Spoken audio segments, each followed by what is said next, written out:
South India shopping mall the wedding మంత్ర సరికొత్త wedding collection south India shopping mall.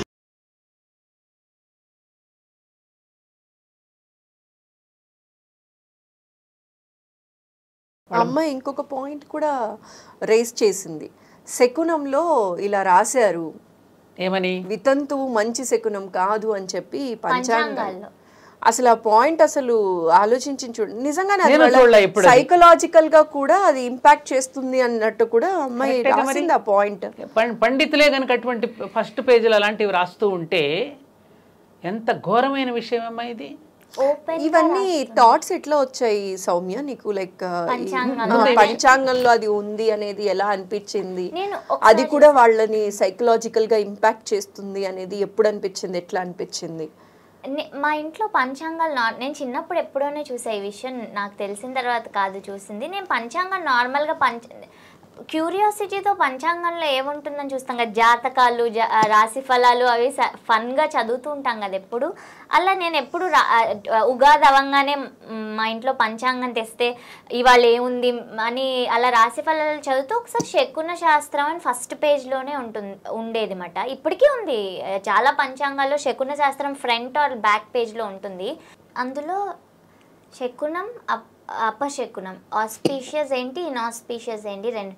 ఆ ఇన్ఆస్పీషియస్ అపశకునాల్లో ఏముందంటే వితంతువులు ఎదురు రాకూడదు, ఒంటి బ్రాహ్మడు ఎదురు రాకూడదు, ప్రెగ్నెంట్ ఉమెన్ ఎదురు రాకూడదు, ముగ్గురు వైశ్యులు ఎదురు రాకూడదు.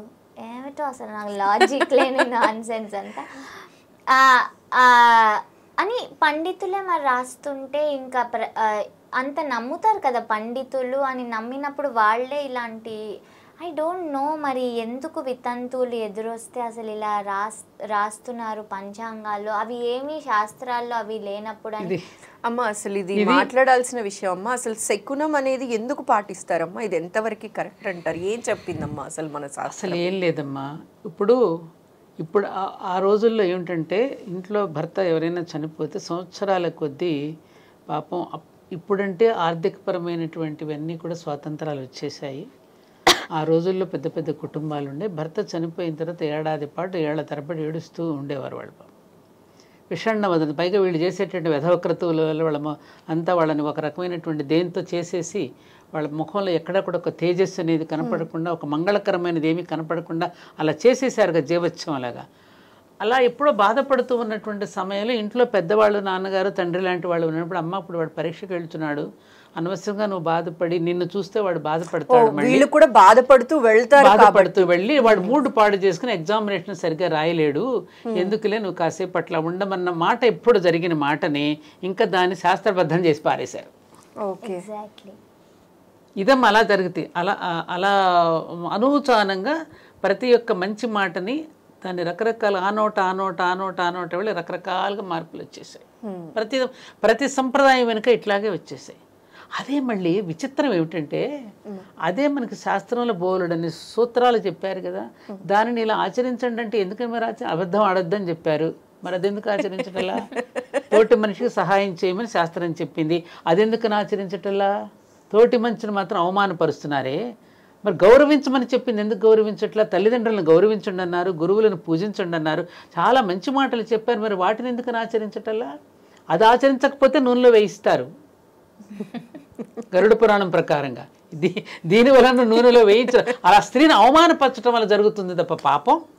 అటువంటి స్త్రీ ఎదురొస్తే పాపం అని అనుకున్న వాడికి పాపం జరుగుతుంది. అలా పుట్టుకొచ్చాయి ఇవన్నీ. నువ్వు చూసావు శంకరాభరణం సినిమాలో తులసి నీళ్లు బిందె పట్టుకుని లోపలికి రావడానికి సంశయిస్తూ ఉంటే, తులసి సనాతన ధర్మం మనిషిని కలపడానికే ఉన్నది తప్ప విడదీయడానికి లేదమ్మా అని చెప్పాడు. ఎంత గొప్ప మాట అది. అవి పట్టించుకో మనం. నిజమమ్మా, మార్పు అలా అలా అలా అలా కొన్ని కొన్ని కొన్ని కొన్ని మనసుని మారుస్తూ వచ్చాయి. చాలా మందిలో మార్పు వస్తూ వెళ్ళి రాజా రామ్మోహన్ రాయ్, వీరేశం పంతులు గారు, వీళ్ళందరూ, వీరేశలింగ, వీళ్ళందరూ చేయకపోతే బాల్య వివాహాలు వితంతులు ఎలా ఎక్కడ ఉండేవాళ్ళం అసలు? ఇప్పుడు ఇదే వయసులో మాకు తెలిసిన ఒక కుర్రవాడు, పేరు చెప్పను, ఇలాంటి సంఘటనే వాళ్ళ ఇంట్లో జరిగింది చూసి, వాళ్ళ బంధువుల ఇంట్లో జరిగింది చూసి, చిన్నప్పుడే భర్త చనిపోతే స్త్రీకి మళ్ళీ తిరిగి పురుషుడికేమో పెళ్లి చేస్తున్నారు, స్త్రీలకేమో పెళ్లి చేయడం లేదని చెప్పి వాడు వయసు ఎంతప్పుడు 10 సంవత్సరాలు 12 సంవత్సరాల వయసులో నేను ఎప్పటికైనా ఇట్లా భర్త లేని స్త్రీని వివాహం చేసుకుంటానని వెతికి అతను అదే పనిగా వెతికి అలాంటి భర్త లేని స్త్రీని వివాహం చేసుకున్నాడు. ఆమెకు కొడుకు ఉన్న తర్వాత కూడా ఆదర్శంగా నేను చేసుకుంటానని నిర్ణయం చేసుకుని అలాగే చేశాడు. నాకు బాగా తెలిసిన కుర్రవాడు అతను. అప్రిషియేట్ చేయాలమ్మా ఇలాంటి వాళ్ళు. మరి పసి మనస్సులలో మనం చేసేటువంటి దుశ్చర్యల వల్ల మనం ఆచరించేటటువంటి ఈ మూఢాచారాల వల్ల పసి మనస్సులు ఎంత గాయపడుతున్నాయనే విషయాన్ని ఈ పెద్దలైనటువంటి వాళ్ళు ఎందుకు ఆలోచించటం లేదు? ఇది పాండిత్యమా? ఇది శాస్త్రమా? మనసును గాయపరిచేది శాస్త్రం అవుతుందమ్మా? శారీరకంగా హింసించేదానికంటే ఇందాక నేను మాట్లాడుతూ స్వామి ఒక మాట అనింది, నిజంగా ఒకేసారి నిప్పుల్లోకి తోసేసిందే మెరుగేమో అనిపిస్తుంది. అది ఒక్కరోజుతో పోతుంది, మంటల్లో కలిసిపోతాం.